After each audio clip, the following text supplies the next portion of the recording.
వంగవీటి మోహన రంగ అనే వ్యక్తిని ఈ రోజు వచ్చింది. వంగవీటి మోహన్ రంగా అనే వ్యక్తి నచ్చింది. మరి ఆ రోజు ఆ క్లిప్ వేస్తాం, మీరు చూడండి. రంగా విగ్రహం మీద మట్టో మసో పోస్తే ఇమీడియట్ గా 30-40 మందిని బ్యాచ్ అవుట్, మొత్తం 34 మందిని లేపేశారు కదా, మీరు తీసుకెళ్ళిపోయారు, అరెస్ట్ చేశారు కదా. ఆడ జరిగింది ఒకటి ఉంటది, దాంట్లో నువ్వు కులాన్ని, మతాన్ని, పొలిటికల్ని, పవన్ కళ్యాణ్ని తెచ్చేదాకా నీకు మనసున వాడది. సిగ్గుండాలా, అది నీకుండాలి, మాట్లాడతానికి సిగ్గుండాలి, అది నీకుండాలి, తెలుసుకోండి చరిత్ర అది నీకు తెలవాలి. తెలుసుకొని ప్రజవాడలో ఇప్పటికీ వంగవీటి మోహన్ రంగాన్ని ఎందుకు ఇష్టపడతారు అది నీకు తెలవాలి.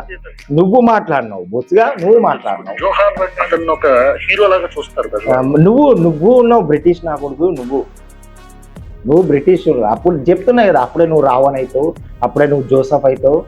ప్రశ్న ఎప్పుడు కాదు, ఇంత పడితే నేను నిన్నులో ప్రశ్న చూస్తే రావణ్ చూసినా, లేదంటే జోసఫ్ చూసినా, ప్రశ్న చూడలే. బత్తాయిలు రావణ్, దళితులు జోసఫ్, అంతే.